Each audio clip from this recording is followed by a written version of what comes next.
狄姐病死后，我成了她儿女的后娘。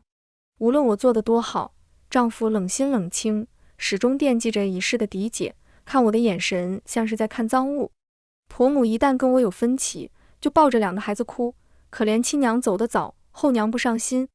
得知自己要死，我竟觉得松了口气，可我不懂，为什么他们哭得如此厉害？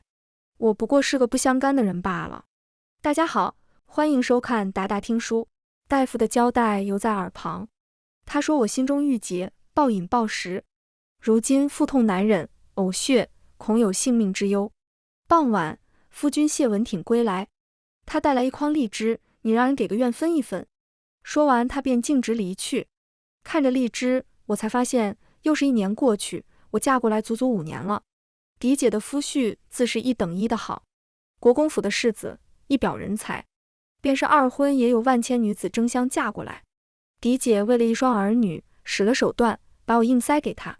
想到当时我探望病重的狄姐，醒来却躺在姐夫身边，稍微一想就明白过来。狄姐苦苦哀求，许下我拒绝不了条件，我不得不低头认下觊觎姐夫的罪名，再由他宽宏大量的原谅我。他拖着病体恳求他娶我。谢文婷忍下对我的厌恶，娶了我。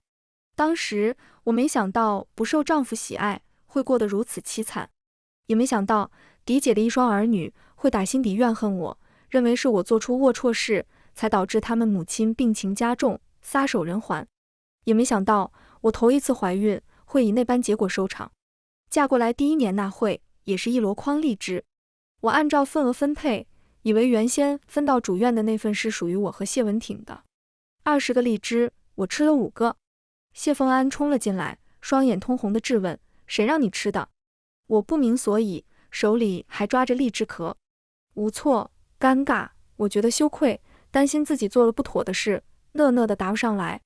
他愤怒地冲过来，一把推开我，推翻桌上的荔枝，这是我母亲的东西，你一个不知廉耻的人，凭什么吃？我没能站稳，踉跄间踩到他扔在地上的荔枝，狠狠地摔了一跤，很痛，温热的血淌出。见我摔倒，大概是我脸色太难看，他吓得哭闹起来。所有人都护着他，直到谢文挺发现我不对劲，找来大夫。醒来后没有温和的安抚，反而对上谢文挺晦暗的审视。他语气僵硬，算起来是那次留下的，这孩子月份不对，来的不是时候，本也不该留，传出去只会坏了2家名声。我以为对他无益，应当不会心痛，不想身体难受时听到冷漠的言语，还是控制不住落泪。他一走，我就失声痛哭起来，仿佛叫出声就会有人像生母那样疼惜我，把我抱在怀里哄一样。从那以后，我不碰荔枝，伺候他之后必饮避子汤。这一次也一样，我让他们抬下去，按照往年的份额分配，再把主院那份分给谢凤安那里去，由他送到祠堂里供奉给他母亲。点数时，毕陶疑了一声：夫人，多出10颗。我闻言顿住片刻，头也没抬，送老夫人那里去吧。没想到送过去没多久，老夫人又让人把我叫过去。她脾气不好，一看到我就骂：你怎么回事？都不会动一动脑的吗？我不明所以，习惯先认错，云阳鱼顿。孙嬷嬷对上我的视线，轻咳一声：老夫人说这是世子爷特意留给夫人的东西，怎好送到他这里来？我听到这话不禁失笑，老夫人不喜欢，那就扔了吧。一句话令屋内所有人都怔住，我自己也有点回不过神来，竟然脱口而出了。老夫人脸色难看，孙嬷嬷欲言又止：夫人，几年下来，狄姐的儿女因为我没了一个孩子的缘故，对我不再针锋相对。婆母给谢文挺塞女人被拒，朝我撒了2年气之后，也逐渐消停。谢文挺歇在我这里的时间逐渐增多，按理来说我应该算熬到头了，可突然得知自己会死，我才终于明白，我一点也不期待是否熬到头，我更期待的是放下一切，带着母亲和哥哥的牌位，回到他常说的故乡。我看着孙嬷嬷笑了下：还有事吗？没有的话，我就不在这里惹老夫人生气了。孙嬷嬷下意识看向我的身后，我循着她的视线转过身，恰好看到谢文挺领着2个孩子，不知道站在门口多久了。她脸色冷凝，直直看着我。我与他相顾无言片上，决定不打扰他们一家聚集在一起用晚膳。走出2步，老夫人气不过的语气传来：“该用晚膳了，还去哪里？”我顿住步伐，看向谢文挺，他什么也没有说，从我身边走过去扶老夫人。谢凤安已经10岁，近2年逐渐沉稳。他走到我面前，抬手示意：“母亲，请。”谢荣个头娇小，脾气也娇俏，见我一动不动，忍不住嘀咕：“让你留下，用得着高兴的不知反应吗？”我回过神来，举步往外而去。这一次，谢文挺喊住我：“去哪？”我步伐不停，不带任何情绪道：“回屋去用晚膳，在这里我用不惯。”身后传来老夫人沉重的咳嗽声。孙嬷嬷连忙劝说：“夫人只是一时想不开，他们小2口还有一辈子时间开解呢。”谢文挺的安抚：“母亲无需忧心。”走远了，还能听到2个孩子讨巧卖乖的声音。没有我碍眼，想必他们能更自在。回到菩提院，我站在门口，抬头望着老夫人赐予的牌匾，不免想起她在我小产后特意搬来这个匾额挂上。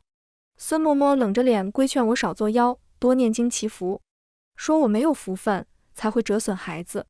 话里话外是我自己咎由自取，仿佛他们先一步说了，就怨不到他的宝贝孙子头上去，仿佛我是故意折损肚子里的孩子，借此恐吓谢凤安。我眉头末尾地问碧桃：“我看起来很像坏人吗？为什么他们会以这么恶毒的想法揣度我？”他看我的眼神略复杂，语气很轻很温柔：“不是，夫人你人很好，你悉心照料先夫人的2个孩子，大家都看在眼里，早已知道当初都是误会。”我举步进屋，语声怅然地飘散在空气里。可是好人没好报。碧桃是嫡母安排在我身边的侍女，生怕我会对嫡姐的一双儿女做出什么不妥的事，与嫡姐留给孩子的张嬷嬷一起盯着我。你明日去那2个孩子身边照顾吧，顺便回王家跟夫人提一句，请她履行玉娘和我的约定。既然快死了，身边的人也该做好安排。碧桃是唯一知道我得慰藉的人。夫人，大夫没说治不好。我听着她低声啜泣，没有什么特别的感受，只是困惑，要死的是我，她哭什么？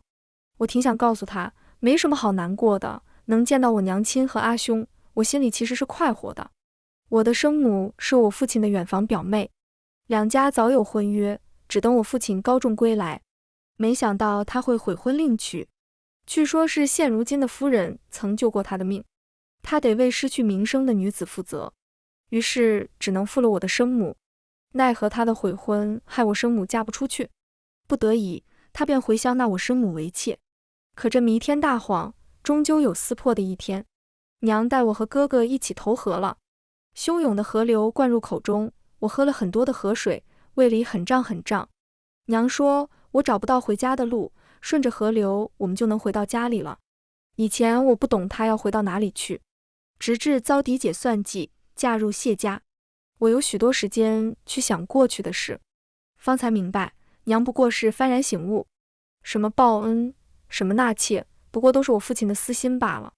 他舍不得曾经的年少情深，又贪图荣华富贵，故而以高门小姐的救命之恩来为悔婚行为洗白，再用联系表妹嫁不出去的理由纳表妹为妾。幼时娘会在我赞她吃食做得好吃时，失神的喃喃自语，以前我也是百家求的好姑娘，所以好姑娘怎么会嫁不出去呢？无非是有人暗示，才会无人敢娶她。知道的越多，她越是痛苦。尤其是父亲的正室生下嫡次子，开始觉得我阿兄这个庶长子碍眼，连带父亲对阿兄挑三拣四，阿兄时常被训得抬不起头。娘极为愧疚，她走神的时候越来越多，总一个人自言自语，自我厌弃。要不是我给人做妾，我的儿女本不用低声下气，受嫡母搓磨且不说，还无法得到亲生父亲的疼爱。她痛恨一步错步步错的人生，开始频频与父亲吵架。父亲气急时痛骂，要不是我，你只会嫁给粗鲁的屠户，生下儿女如何能穿金戴银？有福气也不会想，你这人真是福薄。娘说不过他，只能无声的哭。在他走后，他才敢小声说，我宁可成屠户妻，也不做薄情郎的妾。一语成谶，他真的成了福薄之人。娘牵着我和哥哥出门那会，正好和狄姐擦肩而过，若不是她觉得不大对劲，喊人过来查看，我怕是早就死了。除了狄姐喊人及时，还有阿兄的支撑，我才能活下来。可大难不死，留给我的从来不是后福。为什么死的不是你？是你害死了谨言。父亲得知是年幼的阿兄苦苦撑着我，对得救的我痛恨不已，认为是我害死他的长子。我这条命很下贱，没人觉得我该活。我的这条命很珍贵，阿兄认为我值得活下去。阿兄，对不住，我靠在枕边无声垂泪，我搞砸了。狄姐曾许诺，待她儿女可以独当一面，我就能带母亲和兄长回到家乡，一家人落叶归根，去看娘说的野花，清澈见底的溪流，去搭建阿兄与我畅想的木屋。夜里，我睡得迷迷糊糊，察觉身后一暖，有人摸索着揽我入怀。谢文挺回来了。2年前，一次他蓄谋已久的醉酒，便再也不睡在他自己的房间。这还是我为了调养2个孩子的身体，时常看医书得知，男人醉过头是无法成事的。大概是发热了，我手脚有点暖不起来，任由着缩进他怀里，才暖和一些。他习惯性的在我后颈轻抚，你今日怎么了？可是有什么不高兴的是吗？夜里谈话是他的习惯，轻抚后颈是调情的暗示。我沉默少请，我不想大半夜起来喝药，避子汤尽快喝效果比较好。天气还很凉，我不想一身汗，清理身体也很麻烦。他亲昵的靠近，微凉的薄唇轻触着我额角，以后别喝药了，凤安和蓉儿长大了，你身体也养得差不多了，我们可以再生一个。我推拒的手腕被他握紧，不待他更进一步，我撑着身子坐起来。黑暗里，我拉开距离，与他静默而对。你听不懂吗？什么？不想喝药，意思是不想和你亲热。谢文挺性格冷傲，我以为他会就此打住，没料到他会摸索着靠近，一时不察，被他抓住胳膊。他耐心哄问，可是我招惹你生气了？察觉到他靠近的气息，我呼吸一滞，没有不高兴，想说的话还未出口，大概是我抗拒的次数太多了。他逐渐不耐烦，语气忽而加重，那你为什么哭？我怔住，什么？他冷淡的言语剖开我曾经的伤痛。5年前，孩子没了，你哭得很伤心。原来他知道我哭得很伤心啊。我喉咙仿佛堵住，缓和良久才敷衍道，一朝被蛇咬10年怕井绳，当时太疼了，我不敢也不想要孩子了。过去太久，我以为忘得差不多了，想起来竟还是会觉得心里空落落的。原本这世上我能有个亲近的亲人，可他还未出生，便因我的疏忽大意消失了。一直以来，我怪过5岁的谢凤安，但更加无法原谅的是我自己。他是小孩不懂事，我一个大人竟没有注意过自己的情况。明明说要珍惜自己的身体，口口声声说这是阿兄拿命换来命，可我始终没有好好呵护自己，反而任由他人搓磨，总是忘记以自己为先。谢文挺听到我错乱的话，试图过来抱抱我，以前没有准备，但现在我们会很小心。一听到这话，我情绪激烈起伏。凭什么他说生就生？仿佛过去的事不曾留下丁点痕迹。我胡乱地挥着手，抗拒他接近，你别过来。黑暗中，一巴掌挥在他的脸上，一时间我和他都呆住了。他终究是耐心耗尽，你根本没想过为我生儿育女，对吗？极尽克制，还是能听出他发紧的语气里藏着隐怒。我紧绷的心绪骤然一松，张了张嘴，近乎颤抖道，对，我们和离吧。藏在心里演练过无数次的话，一点一点地倾泻而出。黑暗里，谢文挺许久没有回应，他的呼吸声似乎都消失了，等待的过程格外漫长。我的心跳如肋骨般震动起来。你们王家姐妹到底把我当成什么了？谢文挺语声沙哑地质问。想来就来，想走就走，和离绝无可能，你多年无所出，休书倒是可以给你一封。撂下话，他窸窸窣窣下了床，拎起衣衫头也不回出去。门扇推拉间摔得哐当作响，风声呜呜地穿过走道，拂过悬挂在廊檐的铜铃，零落的响动撞击着我的心，闭上阵阵发黑的眼，咽下蔓延而出的酸苦。我像个从里面开始溃烂的果子，一夜过去，竟病得起不来床，昏昏沉沉的醒过来，已经天光大亮。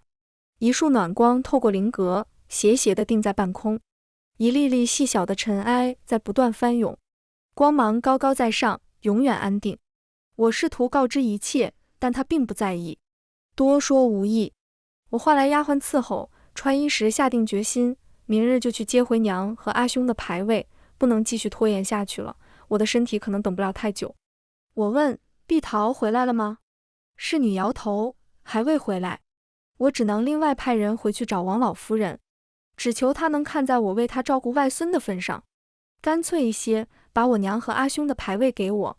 早膳还未用，荣安堂的孙嬷嬷就过来了。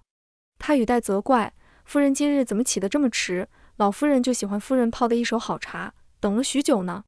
我端着苦涩的汤药，好半晌没言语。府上的泡茶的丫鬟若是不行，那就发卖了。我是国公府世子的续弦，不是负责茶水的丫鬟。老夫人派孙嬷嬷过来，说些别扭的话，不过是表示不在意昨日我的不配合。我不是听不懂，可看着深褐色臭不可闻的汤药，感受着腐朽的病体，我突然提不起力气附和。以前讨好老夫人，不过是想要日子能舒坦点，现在我只想休息，我好累。孙嬷嬷张口结舌地站在原地，干笑地劝道：“哎，这夫人辛辛苦苦这么久，怎么就突然这样？你马上就要熬出头了，咋还闹起别扭了呢？”她喋喋不休地说了许多。老夫人脾性直了一辈子，并不是坏心眼之人。丫鬟的手艺不是不行，只是担心办坏事，泡好茶过于小心翼翼，老夫人嫌他们不够大方。她一向挑嘴，难得喜欢夫人您泡出的茶汤。再则老夫人也是给夫人机会，她鲜少会主动求和，可见是真的很喜欢夫人你呀。往日里这样的话我听过无数次，一直以来我都安静地听完，甚至觉得孙嬷嬷确实在我和老夫人中间起到缓和作用。大概是不在意了，反而能注意到往日注意不到的细节，她每说一句话都带着理所当然的指令，看似劝慰，可话里话外似乎都在让我不要不识好歹。老夫人递了梯子，我就必须下。老夫人怎么样都是应该的，老夫人满意，我就该谢天谢地。我轻抚紧绷的额角，让孙嬷嬷失望了，你就当我快要死了，已经不需要旁人的喜欢。病了该是什么模样？我好像一年到头脸色都很苍白，可晨间我对镜瞧过，比起往日疲倦的苍白，明眼人也该看出我今日的不同。身边的丫鬟都问我要不要请大夫。孙嬷嬷这等老人看过许许多多人的脸色，不可能看不出来，所以她为何能对着我继续说教？或许是在享受对我的说教。她作为老夫人的左右手，大多数时候接触的主子身份高贵，没有一个是她能说得的。唯独我不同，她可以仗着老夫人对我的不喜，对我多加管教，许多问题都有迹可循，只是我不想去计较。一开始她对着我总端着冷脸，我接手管家权后，她的态度随之转变，但也不过是换成笑脸来教训我。孙嬷嬷反应很快，呸呸呸，夫人耍气性归耍气性，怎么能说这样伤人伤己的晦气话？你看着她装腔作势，我只觉得心浮气躁。教训的话，嬷嬷还没说够吗？可要把我训斥的低声下气认错，嬷嬷才肯罢休。她像是被掐住脖子的鸡，脸上慈和的笑容再也维持不住。夫人这是要拿老奴撒气。对此，我选择不和她争执，唤来侍女去荣安堂给老夫人回话。孙嬷嬷的教训我听到了，以后即便是病得起不来，也一定会过去给老夫人泡茶，还请她能饶恕我的大不孝。孙嬷嬷脸色煞白，嗫嚅的神态，仿佛想求饶，可惜长辈架子端得太久，抹不开面子开这个口。跑腿的侍女一溜烟没了踪影。我慢条斯理地吃着早膳，晾着孙嬷嬷许久，才施施然道：“我就不送嬷嬷了。”她连忙匆匆离去，与孙嬷嬷撕破脸，带不来丁点宽慰。咽下的早膳像是刮过伤口的刀，驱走一个，我手里的碗还未放下，谢荣不顾旁人的阻拦，径直闯进来。小姑娘一向傲，她的下巴永远略微抬起，养在老夫人身边长大，性格也像老夫人，自小深受长辈宠爱怜惜。他冲到房里，发泄地扯断落地照垂挂的珠帘。我早早说过今日会宴请同辈来家里，你为什么没有提前准备玫瑰饼？细细密密的珠子掉落满地。老夫人总说珠帘挂起来甚美，实则是用串珠子的方式惩戒我。国公府除了爷们，每个女主子屋里都挂珠帘，断掉的珠帘会收集起来，刻意留着等我来串。谢荣自小机灵，折磨人的方式也特别，他喜欢破坏老夫人交代我的事，让我完不成任务得到更多的惩罚。扯珠帘已经成为他发脾气的习惯。老夫人和谢文挺偏宠他，纵容他的小性子。第一次我提及，他们还反过来教训我，你为什么总和小孩子过不去？我一度听不得珠子的声响，听到就会心浮气躁，整夜的睡不着。我跟你说话呢。谢荣见我走神，尖声叱咤。我回过神来，光是看着他充斥怒意的娇容，便觉得有什么沉甸甸的东西压在心口，喘息都变得艰难起来。我忽然意识到，看着他，我竟觉得有些恐惧。我深吸口气，你宴请同辈，与我何干？玫瑰饼如拇指般大小，我娘以前很喜欢给我做。为了安生的日子，我卑躬屈膝做了太多讨好人的事。我找来许多配方，循着记忆里的味道，精心做出许多吃食。谢荣嘴巴挑剔，胃口不好，唯独我做的吃食他颇为喜爱。他喜欢的也尤为难把握。做一次耗时耗力，很累。大抵是头一回在我这里得到如此冷淡的反应。他怔住了，你什么意思？不想继续对着满地的珠子，我站起身往外走去，随口道，我不是教会厨娘做点心了吗？谢荣瘪嘴追出来，语气里带着他自己没意识到的撒娇，他们做的不好吃，根本不对。你既然费尽心思做我母亲，为什么这次不做好，害我被他们笑话？他们竟敢说我没吃过好东西，什么玩意都说好。离开满地琉璃珠的屋子，我深吸口气，转向他，我从来没想做你母亲，也从来没想过嫁给你父亲。是你母亲希望我嫁给你父亲。话音落下，谢荣呆住。王若云，一声斥责自不远处传来。谢文挺不知何时站在不远处，我闻声望见大步走来的男人，忽然意识到什么，低头看向谢荣盈满愤恨的面容，他眼里含着倔强的眼泪。你胡说，分明是你贪图富贵，是你自甘下贱，何府上下无人不知，无人不晓。我张口刚想自证，转瞬清醒过来，该拿到手的还未拿到手。他要是出问题了，王老夫人不把我娘和阿兄的牌位给我该怎么办？谢文挺温声哄上许久，他才抽抽搭搭地与他告状，爹爹，我知道哭闹不对，可我为了今日准备了许久，祖母交代我的事一件也没办好，我担心祖母会不喜欢我了。搬出谢文挺还不够，还要点上最疼爱他的老夫人。我站在原地，身心俱疲，僵持片刻才俯下身，扯着唇角，是我不对，蓉儿别生气了，你想吃什么，我现在就去给你做。谢荣怯怯地看着我，转而拽着谢文挺的衣袖，会不会太麻烦母亲了？我答应他们，会给他们每人送上一份点心的。原来这就是他要来闹这一番的目的。越长大越会算计，估计是昨日不给他面子，被他记恨上了。昨日刚得知自己命不久矣，一时没能忍得住脾性，不该这样的，我应该多忍一忍。挽起袖子进了厨房，一直从白天忙到晚上，期间许多杂事干扰。谢文挺派人来要书房里用的香，谢凤安派人来要上次给同窗送礼的礼单做参考，管家派人来询问大大小小事项的决策。蒸完最后一批糕点，我打开蒸屉，闻到玫瑰饼的香味，我不受控制地捻起一块糕点塞入口中，香甜的味道在嘴里化开。与糕点粉嫩的颜色相比，我的手接触水太久，泡得泛白发皱。一个、两个、三个，我仿佛回到幼时晨昏定型，每次要在嫡母门外站好久好久。夏天太热，晒得人嘴唇发干；冬天很冷，手脚僵冷得没了知觉。年幼的我牵着娘的手取暖，实在忍不住，我祈求般的撒娇：姨娘，好累啊，云娘可以坐台阶上休息吗？娘心疼地把我揽到身旁，早上没吃饱才会累，下次吃饱一点。为了有力气，我一直很努力吃饭。姨娘死后，每次我觉得很累，就会多吃一点。胃里传来的胀痛令我清醒过来，看着空荡荡的蒸屉，我再也支撑不住，跑出去吐了出来，吐得手脚冰凉，险些站不住，捂着胃蹲在地上，大口大口喘着气。春夜寒凉，穿堂风无孔不入，从热气腾腾的厨房出来这么久，忽冷忽热，冻得我瑟瑟发抖。丫鬟春华办完我交代她的事回来，就看到我蹲在地上，吓得脸都白了，连忙丢下手里的账本跑过来。一通忙碌，我才终于得以休息。谢文挺携着酒气踏入房间时，我正捧着药碗小口小口地喝着。面前的小桌上是账册，需要今日过一遍，确认无误才能呈到老夫人那里去。看到他的一刻，我心里浮现沉重的疲惫感。他醉醺醺地走过来，靠在我身上。芸娘，你近2日实在不对。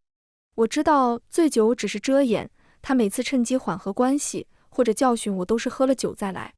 我屏住呼吸，呼唤侍女进屋伺候，可我叫了许久，也没人进来。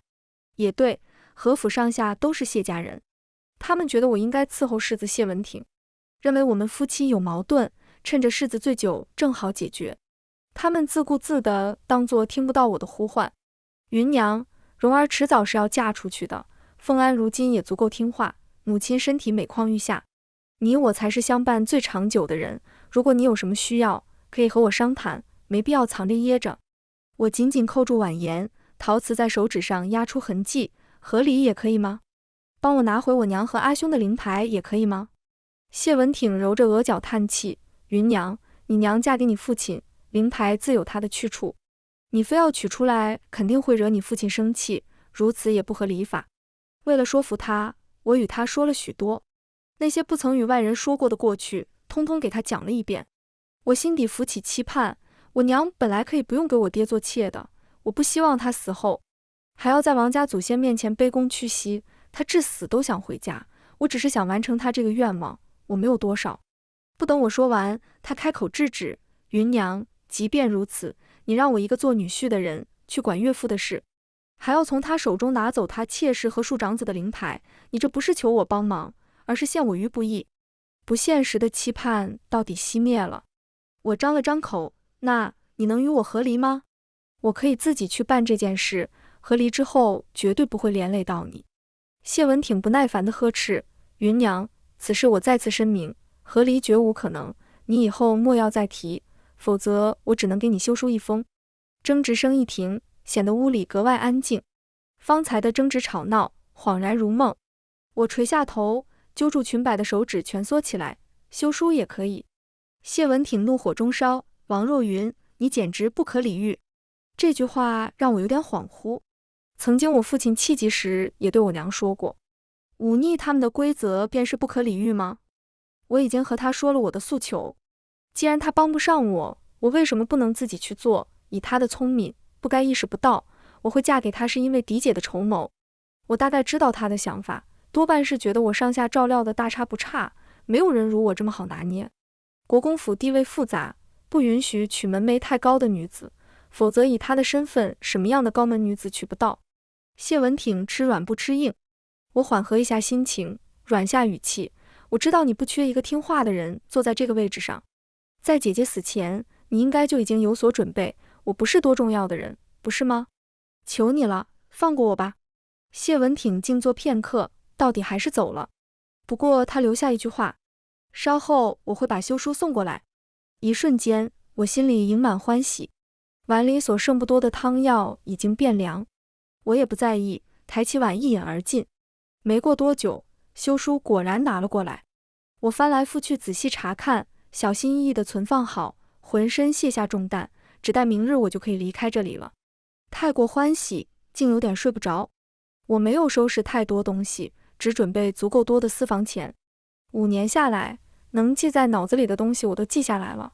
回家的路线我曾向管事打听得一清二楚，什么样的标识最好，路途会遇到什么，各式各样的经验我都打听过。一夜好梦，我在鸟鸣中醒来，太久没能睡好，刚醒来还有点懵。我收拾好包袱，叫来春华，让他拿上休书去帮我处理户籍，办理录引。本该等上多日的事，有国公府的名头， 1个时辰就处理得差不多。拿上包袱出门时，遇上在花园里采花的谢荣。他看到我别扭地哼了一声，我只当没有看到，想要直接离开。他没忍住，你要去哪里？心情好，我随口应道，我要回家了。他提着裙摆小跑过来，我也要去。我摇头拒绝了，我过去拿个东西就走，那里不是我家，我要去安南县，去我外祖家。他仰头看着我愣住许久，安南离这里很远，你怎么不带仆从？怎么突然要走？马车准备了吗？爹爹会一起去吗？等他问完，我一一作答，没有，只有我一个人回去，以后就不回来了。蒙蒙细雨忽然落下来，我催促他，春雨寒凉，别淋湿感染风寒了。他退后几步，依偎在院门下看着我。我小跑到能遮挡的地方，本想向府上的人讨要一把伞，可不知为何不想张这个口。趁着雨势还小，看来得出去买一把伞。望向灰蒙蒙的天幕，我心里琢磨，3月天安南应该也很多雨，路途可能比较泥泞，得想法子买点雨具和方便赶路的靴子，备齐常用药，免得到了要用时不便购买。出了垂花门，恰逢谢文挺要出门，他看过来一眼，取走随从手里的伞，撑开挡住我上方的雨，如果办得不顺，便回来，世子夫人的位置给你留着。我没有拒绝，展开真心实意的笑颜，多谢。拿过伞要走，他突然攥住我的手腕，稍稍迫近一步，拉下伞遮挡住旁人窥探的视线，一个吻落在我的额头。他清冽的气息萦绕在我脸颊一侧，世子夫人的位置以前或许谁都可以，但现在不是，早点回来。一直到他离开，我都不太明白，他是什么时候对我产生这样的心思。嫁进来2年，我逐渐知道圣上因某些缘故对国公府有意见。老国公死因蹊跷，世子谢文挺迟迟没能承袭爵位，加上他擅长断案，难免得罪权贵，导致他在朝堂内外都是独来独往。他谨重严毅，不在任何事上扭捏。奇异的是，他从不会试图改变别人，在他看来人可以有很多毛病。一如老夫人没少为了让他纳妾一事，3天2头把他叫到面前训话。他真诚认错，坚决不肯纳妾。为了达成目的，他能列举很多理由，长期与老夫人抗争，任何人都劝不动。老夫人的别扭，谢荣的骄纵，于他而言不算什么大问题。这样的一个人，一旦他认定不可为的事，就绝对不会强行介入，他从不给人留下画饼。在外面，世子谢文挺永远如青松般巍然挺正，四间风白雪不染尘埃，没有女子能抵抗这样的青年才俊。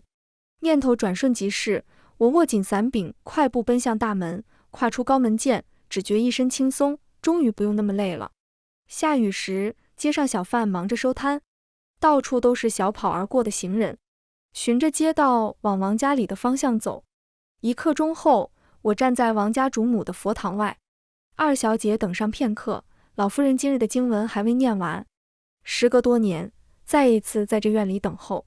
雨水沿着伞沿下滑，在细漫地面上晕出水痕。寻常人家可不会把这么讲究的砖铺在外面。王夫人姓苏，名婉仪，其父是万山书院院长，祖父是帝师，桃李满天下。如此讲究人家的女子嫁给我父亲，应该是真的很喜欢他，否则也不会那么敌视我母亲。他没有让我等太久。5年前嫡姐死后，这里建了佛堂，他的脾气就越来越平和，不同以往牡丹花一样的贵女姿态。如今他华发丛生，青衫素裙，没有寒暄，他自顾自道：“随我来。”我紧随其后，步步接近祠堂的方向，心不受控制地狂跳起来，心心念念之事即将达成，忽然生出点恐慌。他推开祠堂大门，乐里你娘死因不光彩，无法进王家祠堂，但因为你父亲疼宠，他与你阿兄的牌位一直都在里面存放着。我没把他的话放在心上。说白了，王家祠堂他们稀罕，我和我娘可不会稀罕。我父亲只是县里的小人物，往前数不过4代人。神龙案桌上摆着祖先的牌位，我找了一遍又一遍，猛地转身看向王老夫人：“你不是说在这里的吗？为什么没有？”王老夫人怔住，3两步走近：“怎么会没有？之前就摆在这里。”我与他一起看向岸上的一处，上面还有2个印子，可见是有灵牌常年摆在此处，突然挪走留下的印子。屋里2人谁也没有说话，我们都意识到是谁挪走2张灵牌。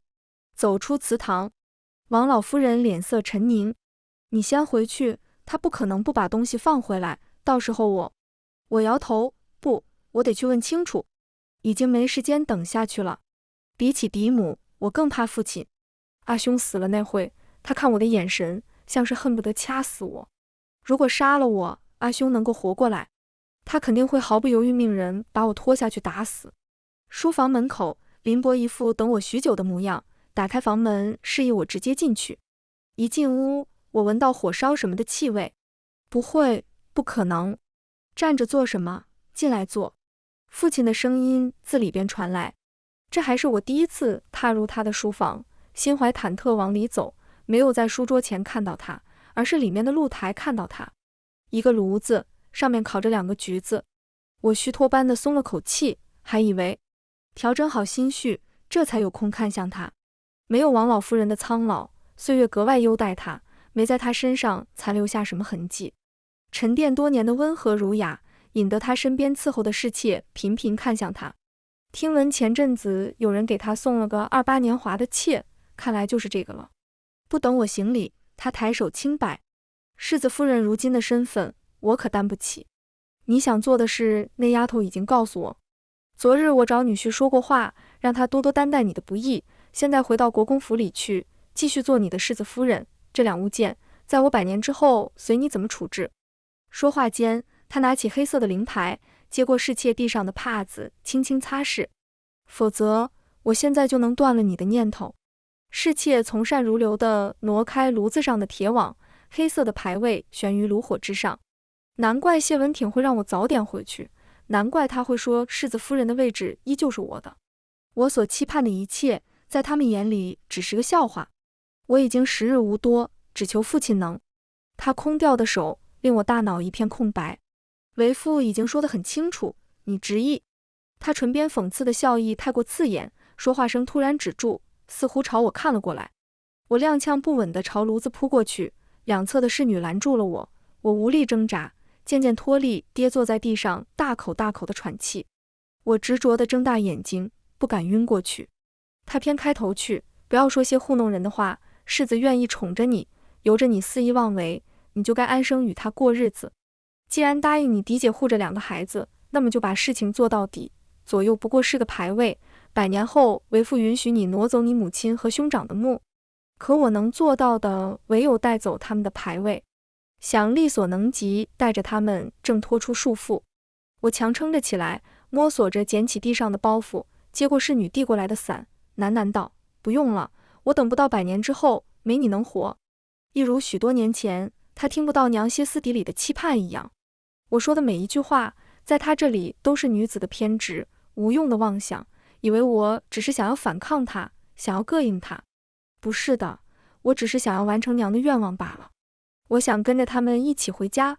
他曾经为了断我娘的念想，命人截下安南送来的信件，把她困在后院的天地间，彻底沦为身如浮萍的妾。我平静地看向他，一字一顿道：你恨我，不过是因为我是你强迫他的证明，你留不住他，便用孩子来留住他。你恨我不起作用，恨我没能困住他想回家的心，你真让人觉得恶心。他脸上的笑容僵住，再也维持不住温和的假象，暴怒地踹开炉子。来人！不用，我自己走。我挥开侍女压进手，转身逃离出这个窒息地方，一路跑出王家。我大口大口地喘气，胃里一抽一抽的疼，好累，想吃东西。雨不知道什么时候停了。我站在一个重新开启的摊位前，1碗馄饨，2碗馄饨。周边传来窃窃私语，我放下汤匙，好累，还是好累。扔下银两，我在长街上漫无目的走。等我回过神来，惊觉自己正站在河边，波光粼粼的河流让我想起埋藏在心底深处的恐惧，呼吸再次急促起来。娘，我们要去外祖家吗？娘，外祖家有好吃的吗？我牵着他的手问了许多，可我不知道外祖父早就没了。我娘没能回去见他最后一面。舅舅跋山涉水而来，告诉母亲这个消息之后，压抑着情绪要走时突然倒下，原来一路太远，他病了许久。娘的亲人一个接一个的没了，他才知道家里给他写了很多信，可他一封信都没收到。他死后，府里许多人议论，说他想要作妖，却没想到真的死了。不是的，他在河岸边走了许久，特意寻一处没人的地方才跳下去。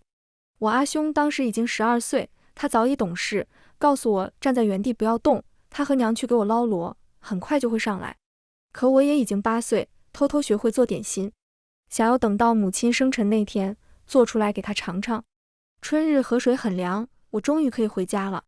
家里有山坡，野花野蛮生长，风里有2道身影，他们笑着朝我招手。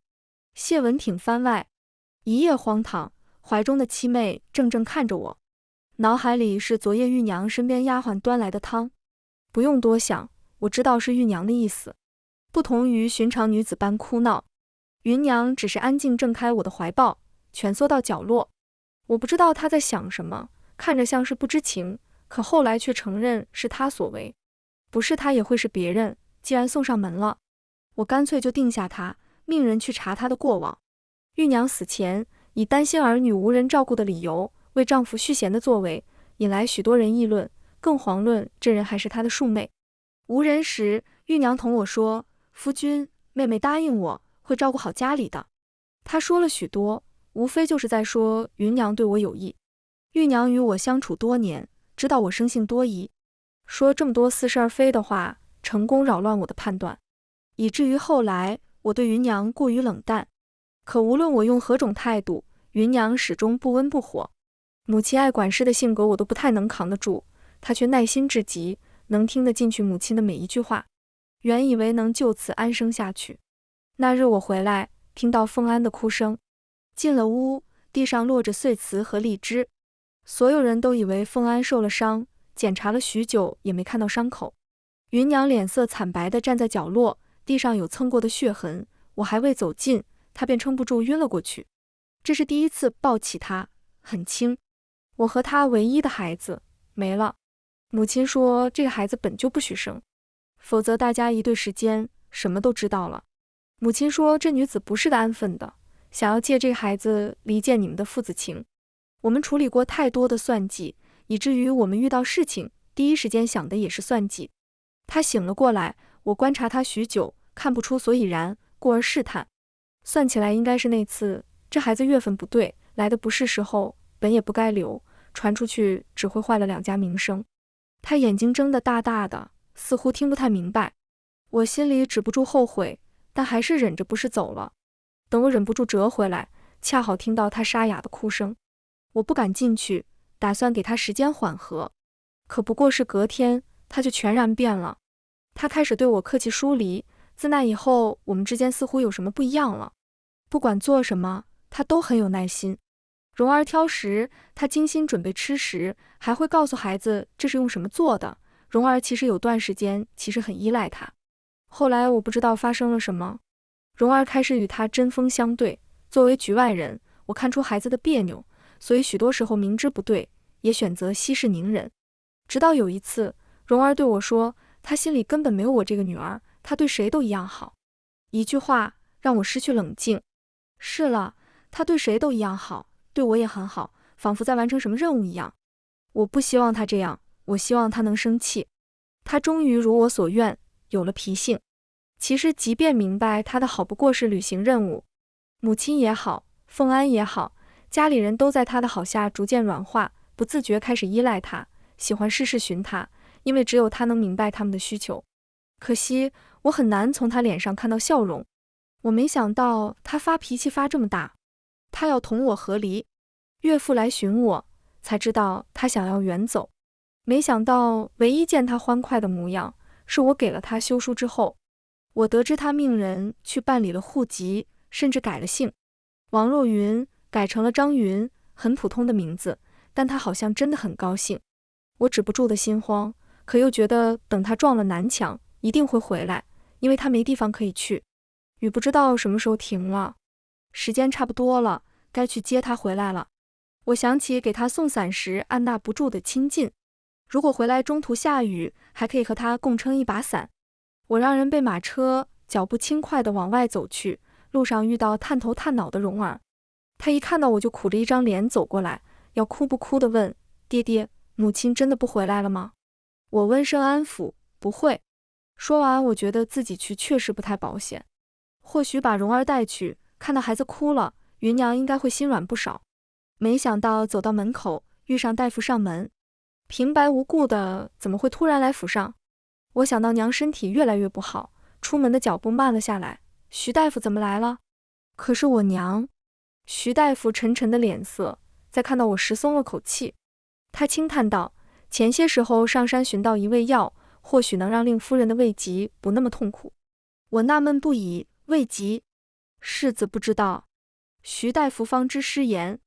我连忙追问，可是很严重，看来得进宫一趟，拿牌子请太医来瞧瞧。徐大夫看我的眼神颇为复杂，老夫见过许多女子得病，大多习惯因心病而起，病的各有各的不同。世子夫人一旦劳累，便会吃许多东西，这毛病由来已久，胃里受了很大的损伤，恐怕不太好。说到此处，他似是想起什么。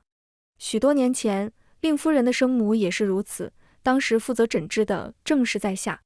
世子夫人没有多久能活了。原来她那天喝的是缓解痛苦的药，原来她早就没有退路了，所以才会想要离开国公府。她不是在闹，而是临终前求一个圆满。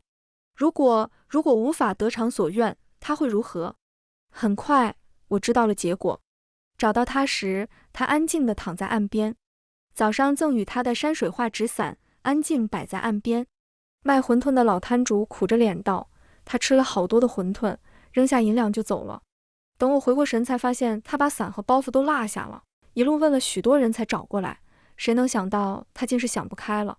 一旁突然传来骚乱：老爷，老爷，来人，大夫，老爷晕过去了。没有回头，我也知道呼喊的人是岳父身边随从。